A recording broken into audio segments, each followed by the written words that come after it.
Welcome to It Takes Two. I'm Blair. I'm Chris. And today we'll be talking about The Never Ever Met, Season 1, Episode 8. Listen, we still on this show. I think we're near the end.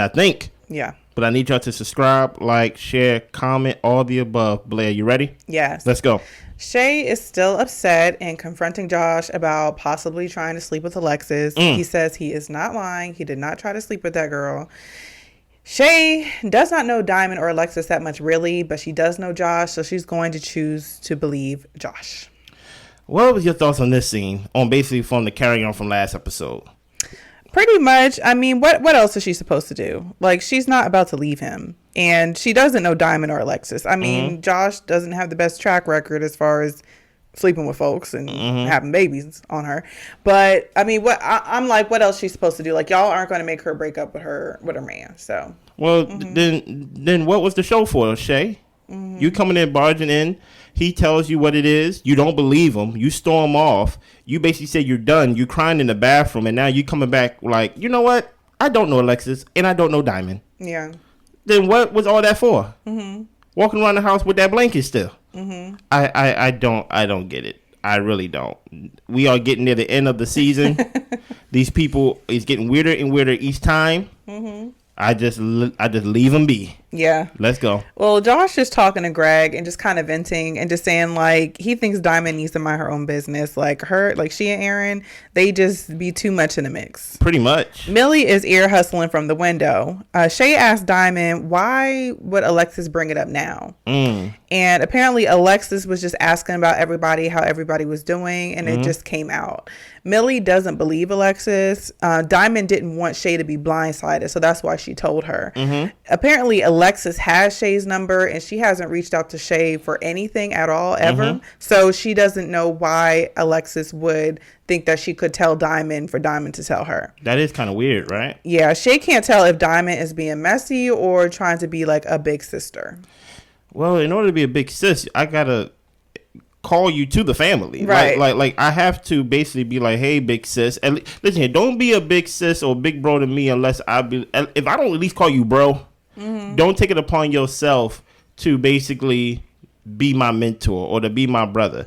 Dymond, but the thing about it is Dymond been the same way throughout this whole season, but now that the gun is pointed towards you, now you got a problem. Now you got a problem that she be minding people business. No, you ain't have a problem when she was minding so-and-so business and so-and-so business, but now all of a sudden you're like, I think she should mind her business. No, Dymond be you. Okay, like listen here, it worked for you for 8 episodes. You might as well finish it off. Continue being yourself. You know what I mean? So everyone heads out to meet with the host, Taronda. Yeah. They have this activity called the hot seat. So the other couples will write questions to the couple who's in the hot seat, and they will write them anonymously. If the question isn't answered to their liking, they will have the opportunity to ask a follow-up question. Okay. So Jody and Aaron are in the hot seat first. Oh, my goodness. Y'all, they can't even get in the seat without it being an issue. No. Jody can't get in the seat. Jody can't get in the seat without an issue. Exactly. And it's just something as... This is actually the most impactful scene of the night to me. It came pretty early. She don't even respect this man. Like, forget liking. She treat this man as if he is like dirt. Yeah. You get what I'm saying? Yeah. She's like, I like to sit there. That's my good side. What are you talking about? Yeah. It's a chair. And then he's like, say please, because he's thinking it's a game. You get what I'm saying? Like he's lost. Yeah. And I'm like, you know what? I'm not even gonna deal with Lil Aaron. But he's like, say please. And Taronda like, can we sit down? Yeah, it's like what's going on here? Yeah. And the thing about it is, I think she do some type of what is that? Hopefully I say the word right. The dominatrix or something like that. Yeah. Yeah. Like this ain't that. You're not in your role right now. You get what I'm saying? This is a human being that's not in that setting. You can't dominate him like that in the sense of his personality and just who he is as a person. You don't have to like him. Nobody telling you. Listen, we are not making you like him. You know what I mean? You skated this far and skated under the radar this far to where you didn't get kicked off the show. Cool. But now you're picking where he sit when he already sat there first. Yeah. And Aaron, get a hint, man. She's not playing. You get what I'm saying?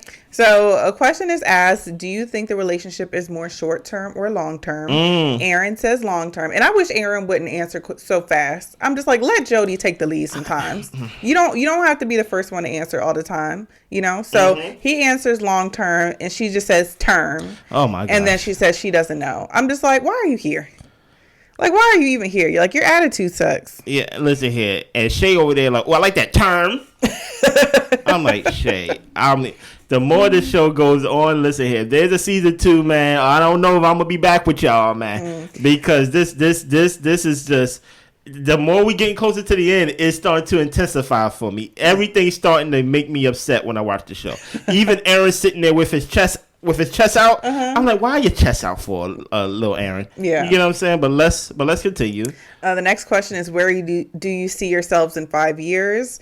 And Aaron said he wants to travel. Someone brings up, well, what about marriage? And Jody says, well, marriage is a business decision. If they decide to get married, or if she decides to get married, it wouldn't be for love. And Aaron agrees with that. He's like, yeah, she's the only person I've met who really had the same thoughts as me about marriage. And I'm just like, Aaron, like I don't believe you. like you're so not believable, but whatever. Not at all. Are you two physically attracted to one another? And they both say yes. Finally, it got to the point. I don't even believe Jody on that. No, it don't, because even what is the host name? Taronda? Yeah. She basically like, you good? Because it was to the point where she was just sitting there. She was like basically slouched to the chair, basically like face to the ground. She couldn't escape him, but she was hugging that corner. And he was like, you good? Like, you know, and she was like, yeah, I'm good. You know, dude, you know what she said? I'm cold. She said, I'm cold. That is what she said. She said, I'm cold. No, you scammed us. You got a chance to be on TV, right? And you thought it was going to be one way. Yeah. But it's the other way. Shout out to The Wire for those who watched it, right? You thought it was going to be one way, but it's the other way. And now you realize that, oh, I'm on TV. Yay. Oh, I have to actually like the guy? No. And now she can't hide. It's oozing out of her. It really is. She can't fake it no more. Well, Josh and Shay are up next. Okay. Shay, do you trust Josh? She says yes.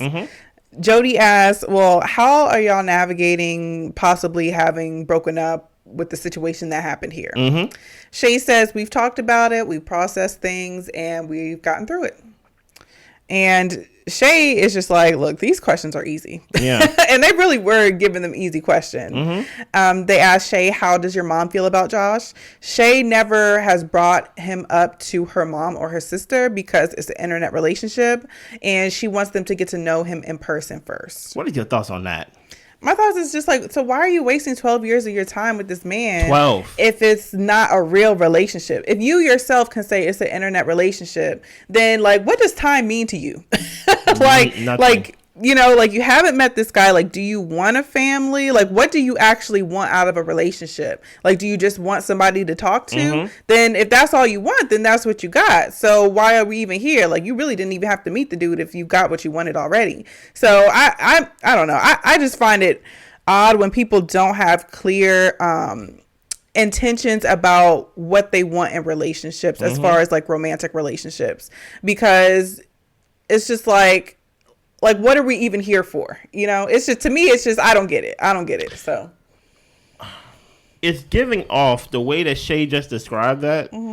Is like, why are you hiding something? Yeah. And it gave off the personality of someone who you don't know, who do like crack, and they hide in the fact that they're a drug addict. I'm like, who hides a relationship for 12 years from their mama? Okay, we can hide it from mama. But your sister, let's say you that's supposed to be like your best friend. You get what I'm saying? Someone that's close to you. So it's like for 12 years, you did not mention this guy. Not only did you not mention the guy, you did not mention the hurt that this guy did to you. You get what I'm saying? For 12 years, it makes me think you're not a real person. That's why I can attribute to like the character traits of someone who do drugs on the side, like that nobody knows. It's like you live in a secret life. You're not even living one life. It feels like you live in like two lives. Yeah, that's a big problem. But what do we expect? It's Shay and Josh. You get what I'm saying? No one asked about the baby. Yeah. You know what I mean? But it is what it is. I guess their problem, as they said in the last game, in like the newlywed game, whatever it was, their problem is communication. Not the baby. Not the fact that you don't really know her or know anything that matters to her when it comes to her family. So it's like, okay, y'all playing games. Let's just move on. So Chris and Sandia are up next. Yeah. How are you all working through your communication issues? She says that he's working on it, and he thinks he can work on taking more time to speak to her. He's just so doggone busy. That is a wild statement to say. He's an entrepreneur. Yeah. He says that honestly, he won't spend a lot of time with a woman unless a woman proves to him that it's worth something. He shares with us that he spent 8 years with a woman in a relationship and it was a waste of time. Let's stop right there. Because before we get into the whole Millie thing, right? I actually think this is a breakthrough for Chris before he actually like take us to hell, right? That 8 years is messing him up.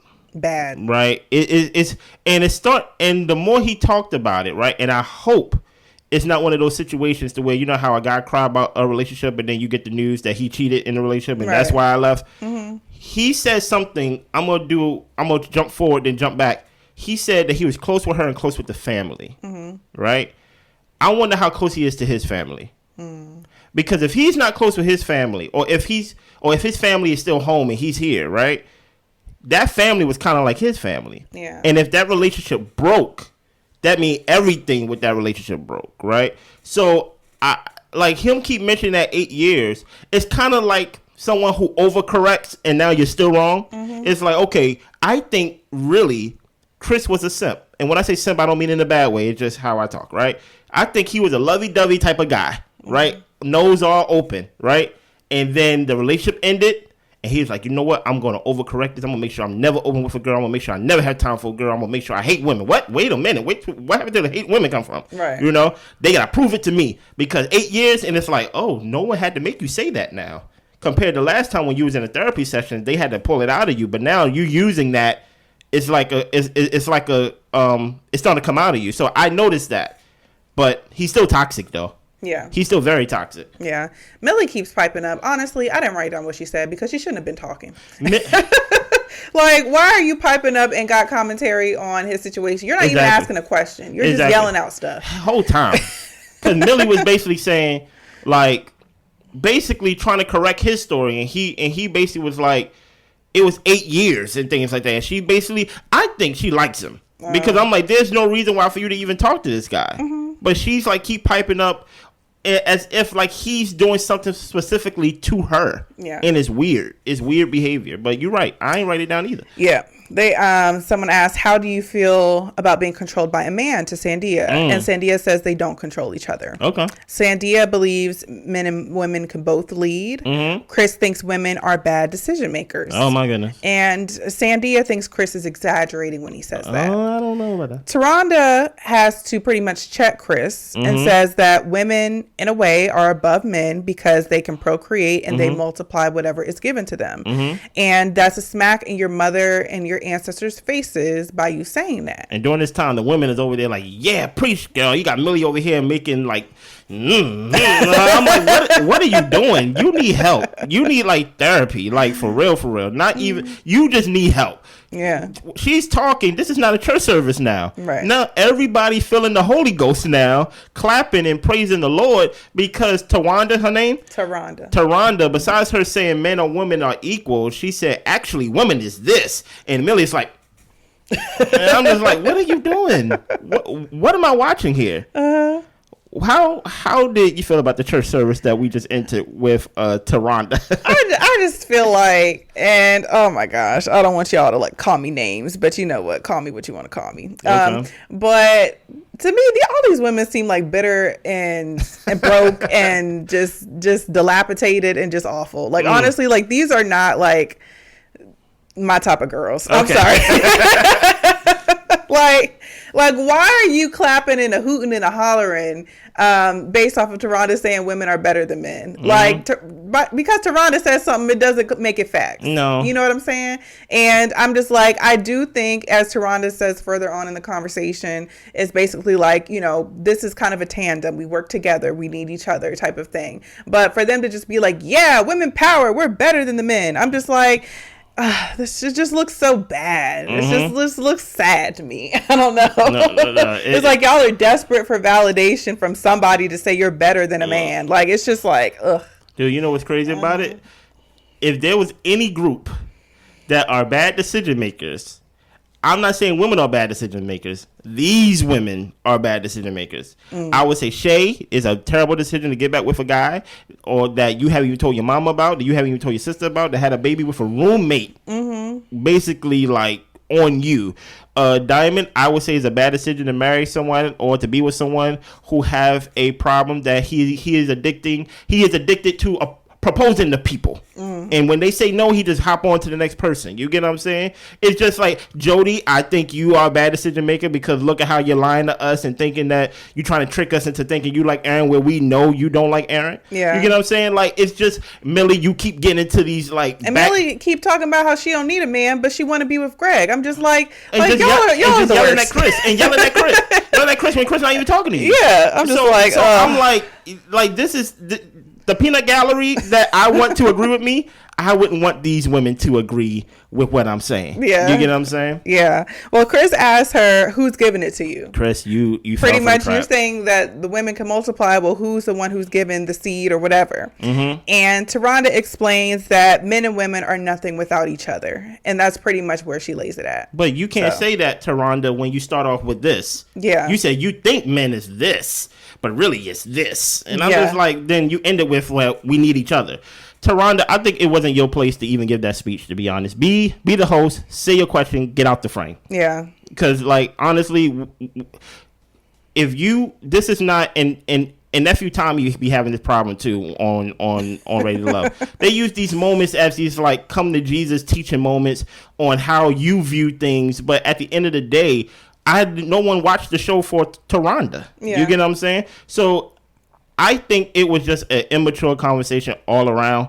Chris, I don't even understand why you want to be with a woman if you have this type of rhetoric when it comes to a woman. Like just have fun and do what you want to do. Like, I don't understand, like, what's your point? You can believe whatever you want to believe, but your actions doesn't show that. You get what I'm saying? It seems like you want to be in a relationship. Exactly. And you want to be in a relationship with a Haitian woman. So, and I forgot when I was going through each dysfunctional woman, I forgot Sandia for even being with Chris. Yeah, dysfunctional. You get what I'm saying? So it was a weird scene, you know, but you know, I guess we all went to church. Yeah. You know. Well, Gregg and Millie, they are asked, how does Millie feel about Gregg being a womanizer? That was a wild question. She said that he's working on it, and he says that he does not want to be that way anymore. Josh says Gregg has been honest, but assumptions from your past, talking to me, what's her name, Millie, are making things harder. And Josh says, you know, you really just have to try. Yeah. Gregg tells Millie that he has her, he understands her, and he understands it's going to take some time. Yeah. If Gregg makes a mistake, will you allow him to apologize? Millie says yes. And Gregg says, let me be there and be strong for you. You don't have to be so strong and defensive in order to protect yourself. Like, let me take some of that burden off of you. Millie says that she needs him to just hug her and kind of shake it out of her. Like, hey, I'm here for you. I'm on your team. Like, just sometimes you got to yell at me and just say it in my face. Then they ask what her birthday is, and he gets it right. Do you want to know the flaw in their relationship, y'all? The flaw in their relationship is that they are setting it up to where Gregg always have to prove something, right? And it's always something in the sense of, like, Gregg, apologize, you know, make room for her. You know, it's always like you're putting all the accountability on Gregg to make sure Millie is open. Yeah. You get what I'm saying? And Gregg, of course, every guy got that cape in the closet to where it's like, let me save you. Let me be there for you. But trust me, you will not be fulfilled in your own relationship if you're the one that's always saving Gregg. Yeah. Right? So you got to be the one to calm Millie down. You got to be the one to get her open. You got to remember her birthday. You got to basically, like, as we go see scenes down the line, oh, you earn a shot at the boom boom room. It's like you are now put in a place to where you are, like, basically trying to get an attention besides both of y'all being fed at the same time. Right. So it's like it's the foundation of it is already, like, cracks in it in my opinion. Yeah, and how I feel about it too, and just kind of jumping off of your point as well, is I think that for a relationship to really work and grow, like y'all have to be focused on each other and making sure each other's needs are being taken care of, and that you're actually, like, getting to know the other person for who they are and appreciating them for the person that they are. Whereas whereas with Millie, she is only concerned about herself. Exactly. And even though I know, like, she has some stuff that she has to work on individually, and that's why I think she might need to go to individual therapy before she can really be a adequate partner for Gregg. Yeah. Because, like you said, like, there's only so much healing and giving somebody can give to somebody in order to make them feel comfortable. Yeah. But if Millie is fighting it, like, the whole way and has her walls up, like, there's not going to be a time where Gregg ever feels appreciated or seen in the relationship. Yeah. So... yeah, but we do see in this scene that Millie's walls start to come down. Yeah. And she says, I am trying, y'all. Like, okay, I'm going to try. But I do think that there needs to be room for some self-accountability. Yeah, for sure. For Millie to say that, okay, I see that I am putting up a roadblock for our relationship, and I'm going to actually get to know Gregg and find out if he's somebody worth trusting. Yeah. Because to me right now, which is changing in this episode, but how it's been is that Gregg is a man, and even though she wants to be, with him or around him, she doesn't trust men. Yeah, and that's fair. But she's not getting to know Gregg the person, and I think that's unfair to Gregg. Exactly. So, and I would like other questions besides, how do you feel about Gregg being an ex-womanizer? I'm like, oh my goodness, like, now he has to change and stuff like that. Everybody has a past, and you could even see it in last episode when Gregg was kind of expressing himself. He was like, "It's getting hard, guys." Yeah, you know what I mean. Like I feel like I'm climbing Mount Everest with this girl. Just to paraphrase, people gonna get tired of carrying that burden. Yeah, especially if they still gotta hold on to theirs. Just a sign of that was when the therapist asked Gregg about his situation. You had an attitude because you felt like the attention wasn't on you. Right. That showed a character flaw, right? And it just shows that Gregg, in that time, that he did not take the time from you. The therapist asked him, you rolled your eyes and you was like, oh, now like we talking about him. So now he got to carry your burdens and his. There's no exchange. Yeah. It's not going to work. Right. It's not going to work. Then Dymond and Aaron are on the hot seat. Are you jealous of the other couples because you're older? Aaron says no. And truth be told, I agree. Yeah. I don't think they jealous of this group. No. You know what I mean? Do you love Aaron? Talking to Dymond. And Dymond says, yes, she loves him. She tells him she loves him. But everybody's pretty much like, all we hear around the house is Aaron talking about my Dymond, my Dymond. I love Dymond. Dymond's so great. But we never hear Dymond talking about Aaron in the same way. And Aaron's like, well, y'all aren't around to hear when she talks to me and says the things that says that she loves me. So then Aaron J pipes up and says, so then you can agree that there's stuff going on in the house between couples that you might not see or hear, and that doesn't make it not true. I'm just like, Aaron, I get you're trying to make a point and everybody clapping boy, they was happy and about hollering. They're like, yeah, Aaron, you got one on them and all this type of stuff. I'm like, Aaron, this don't apply to you. Man, it really don't. You said that, but that don't apply to you in your situation at all. It's so funny. They treated, when Aaron got done asking that question and everybody applauded, they treated him like he was a Make-A-Wish kid. he was like, that's a good question, right, guys? Like, yeah, Aaron, you did. Like, yeah. The thing I hate is, like, as we gonna see, everybody here, what is the word that I kept calling everybody on this show? Weird, right? They are weirdos, right? And it's I hate when y'all make other people right that don't deserve to be right. Big Aaron do not deserve to be right. Right. You get what I'm saying? But he's 100% right about Jody and Aaron. Like, he's 100% right. I just wish it was coming from another person. But just because, like, we may not see what's going on based on the show, we only see what the show us, Lil Aaron. We saw Jody say, I felt nothing. Yeah. We saw it. Yeah. Like, so it's like, she don't like you, bro. It just is what it is. Well, Shay is getting riled up because she's like, y'all were antagonizing Jody and Aaron as a couple. They've been in everyone's business. Gregg co-signs that as well. And Aaron H is just like, okay, like, let's relax. Like, there's no need to put more fuel to the fire. Shay says Dymond and Aaron lied. Like, she never opened up to Dymond about her insecurity, or her trust issues. Trust issues. And because Dymond had thrown it out there, well, you know, she has trust issues. Like, you know, and Shay's just like, you really don't know me. You really don't. Dude, you know what's funny? If I never told you something. And Dymond says she's a child. You know what would be funny? If I never told you I have trust issues, but you keep saying I have trust issues, I'd be like, who told this woman I got trust issues? Like, but it's so funny because not Dymond, Shay comes on the screen later on and say, yeah, you know, because of my trust issues. And I just be like, so you just don't like it that she's saying it. Yeah. Even though it's true, I never told you. So you don't know if I got trust issues. Meanwhile, Shay's over here talking about she got trust issues. But I agree with Shay in the fact that if I ain't come and tell you, then you really don't know anything about me. Listen so here. Whether I do or don't, you don't know. Okay. Sure. That's not for you to say. Sure. So after all that, everything racks up. Shay ends up calling her friend, and she's just venting to them about Aaron and Dymond, just talking about how they're old and miserable and they're vindictive and they're just weird overall. I hate when a weird person call me weird.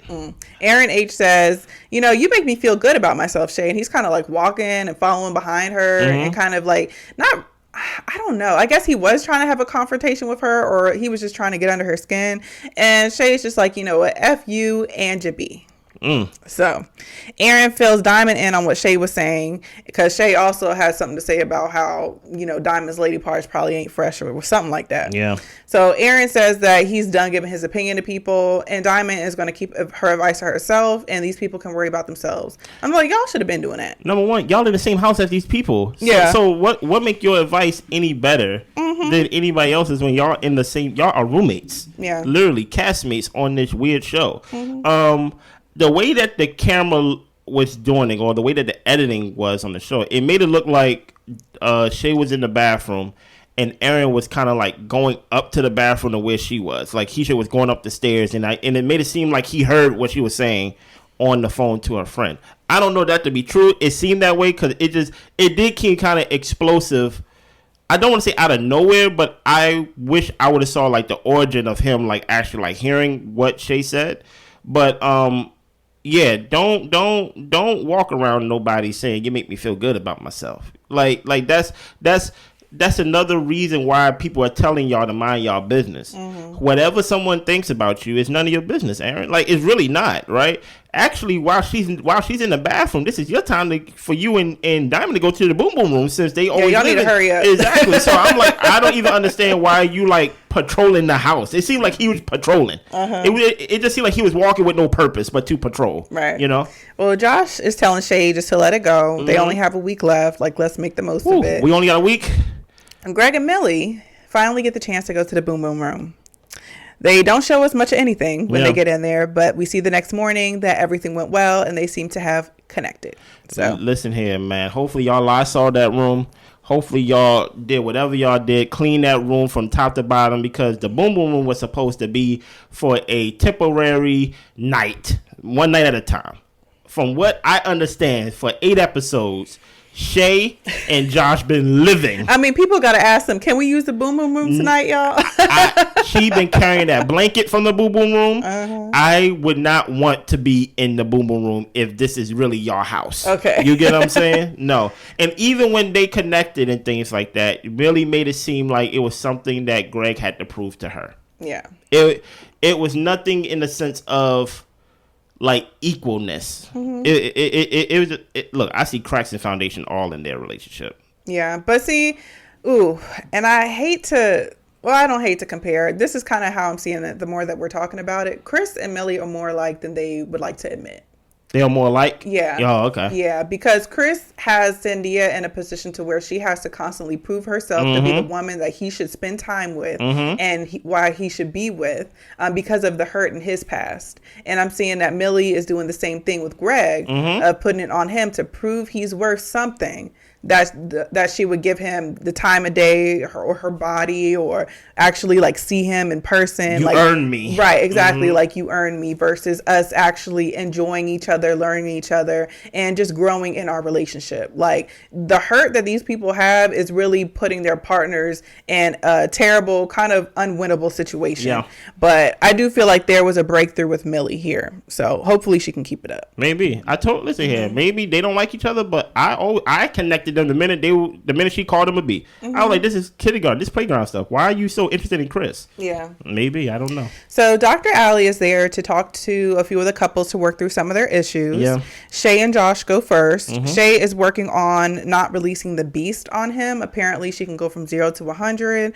It's hard for her to check herself in the moment. Dr. Allie recommends that she grow in mindfulness and gives her this exercise to just close your eyes, feel your body from your head to your toe, and just be present. I love how therapists talk because the translation of that is grow up. Yeah. Like, what do you mean release the beast? Like yeah, get some self-control. Get some self-control. Stop being a child. Yeah. That's basically what she said, but I liked it. Yeah, Josh is pretty chill. And she shares that the goal for relationships is really to be loved unconditionally by your partner. Yeah.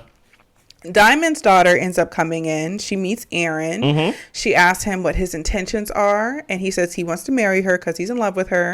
And the daughter thinks, she doesn't necessarily think he's in love with her. She thinks that maybe he loves her, but might not be in love because it's just moving too fast. Like, where are the dates? Like, when have y'all seen each other? Like, this is a lot. So for him, he says it might be fast to you, but it's been 5 years for us. And you can learn a lot about somebody through communication for 5 years. What about seeing them? Yeah. Well, Aaron says most parents, because she ends up asking like, well, it doesn't seem like you've actually wanted to talk to me or get to know me. And Aaron says, well, honestly, most parents don't want you to connect with their children until they're sure about having this person in their life long term. 5 years? Dymond walks away so that way Aaron and the daughter can connect more. And he shares that he's been married twice. He has 6 children. His first marriage, he was too young. And the second marriage, it was just a bad situation, even though he said it was about like 12 years. So when Dymond comes back, she tells her mom that it was nice meeting Aaron. And she sees his intentions are pure and she gives her blessing. And that's my problem right there, Dymond. This decision shouldn't be on your daughter. She's 19, right? Even though she's legally an adult, let her focus on her schooling, her teachings, her basically starting her life, right? Because Dymond said, if my daughter don't approve, I don't see it really going farther. No. Don't pass the buck. This is your life. This is your investment that you made for 5 years. So don't make it seem like, well, if my daughter don't like you, I can't do it. No, make a decision. Yeah. And at the end of the day, it's only your decision, But truth be told, I thought the meeting went okay. As okay as a weird situation can create. I do think if I was dating someone for 5 years and I did not meet them, I don't know why. How can I meet the children if I never met her? You get what I'm saying? Like, but even it would be on the parent 100%, to say, okay, I would like for y'all to talk. I don't think Aaron should be asking a mom, but when can I talk to so-and-so? I'd be like, you don't need to. Exactly. Don't worry about her. I'm definitely going to call you weird. You're right. You're right. So it's up to the parent to say, okay, I think it's time. So yeah, I put that 100% on that. So Chris and Sandia meet with Dr. Allie. He shares that he runs away from emotional things. He thinks that she's too emotional. He was in an 8-year relationship that didn't go well. It ended bad because he was really attached to her family, her child, and it took a lot for him to heal. So for him, consistency is number one, and the trust issue from the past is still impacting him until this day. He knows he still has a wall up. What are your thoughts on that, if you have any? my thoughts on that is the more that Chris reveals, the more I can understand him. But even through understanding, that doesn't excuse what he's putting Sandia through. Facts. So it's just like, this is nice to know. I'm glad this is a starting point, and maybe that's why Sandia is having the amount of patience she's having, because she gets where he's coming from. But knowing and understanding somebody's past, like I said, just does not excuse their behavior. No. So I think that, honestly, I think that Chris needs to learn how to be kinder and more empathetic to Sandia. And I get that he has this wall up, but if you are pursuing something with Sandia, then you really do need to try to give her a fresh start. Yeah. And allow her to show herself, just as you're showing yourself. And like we said before, genuinely get to know each other and see if this is somebody that you could go the distance with, if that's what you want. So I appreciate him coming out with that information, but I would like to see him change. Yeah. So just because I know why you are a bad person, don't take away the opportunity for you to choose. Like, you don't have to stay this way. Right. Like, okay, now we know the origin story. You're still choosing to be this way? Right. You know, stop being mean to me. Exactly. Like, so 100%. I agree 100%. So Aaron J and Jody meet with Dr. Allie. Yeah. When they first met Aaron, Aaron thought it was intoxicating. He was so happy he finally met her. He is frustrating me, man. He is sitting down there like, man, the whole chest is... I'm like, man, put your chest away, please, man. Because it just... It oozes off fake confidence to me, to be honest. I actually think Jody makes him nervous. Yeah. And I think he thinks if he goes first, that's why I think that he goes first. Because I thought of that while you was talking when you mentioned that, like, hey, why do you answer first? I think he answers first to try to influence her answer. And it doesn't. Because he thinks that, like, if I say, like, it's intoxicating, if I say, like, we in love, if I say we gonna get married, then maybe she would just follow suit. No. He's wishing for an answer. You're right. Jody thought it was awkward. It didn't go well. Yeah. He tried to over-impress her, and it didn't feel genuine to her. And then the therapist asked, well, Aaron, how does it make you feel to know that she's choosing to focus on the negative aspects of the date? And I thought that was a really great question. I thought that was a really good question because, yeah, like, you're totally missing the fact that I took the time to plan this out, and I chose the wine because you like wine, and, you know, all this type of stuff. Like, but you're choosing to see the worst in a situation and the worst in me. And I don't remember Aaron's answer, but pretty much their emotions both impact each other.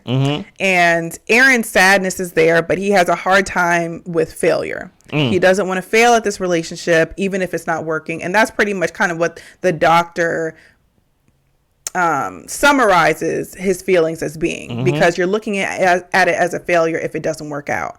And Dr. Allie says the connection isn't happening. And then in 2 months, like, where do you guys actually see yourself?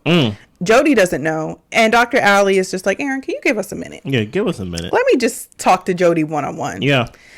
And she asked Jody, do you think this relationship is worth pursuing? And I was just like, finally, somebody asked her straight up. I mean, I felt like Taronda asked her earlier on, and Jody was just like, you know, we're going to work it out. We're going to try. Well, honey, it's like a week to the end date. So what are we doing? What are we doing? She straight made it to the end. I do find it interesting that Jody focuses only on the negative, but that's because I don't like you. Yeah. Like, that's the simple answer. And I think, truth be told, I like that she removed Aaron before asking that question. Number one, to make Jody more open. Yeah. And for two, Aaron probably would have jumped out and answered for Jody. Exactly. Who knows? Like it just, Jody, you know you didn't like this guy. And to basically, what's the word? To prolong what we basically know the ending of this story is kind of wild and kind of like mean. Yeah. You get what I'm saying? What did you think of this episode overall? Overall, I thought it was pretty entertaining. Yeah. I did see like more people opening up, but we're towards the end. I'm just like, I feel like it's kind of late. Like, y'all been playing this whole time, but that's where we are. Yeah, man. I see some people that like review the show, they dropped off because they didn't make it to the end. I'm proud of myself that I made it to the end. There were certain parts of the show that I was like, this is wild, you know. But based on the previews of what we've seen, I guess we have some people that plan on proposing to the people that they just met. technically, so I'm very interested in that part and what's going to happen. Anything else? That's it. Man, join us next week. We see y'all. Bye.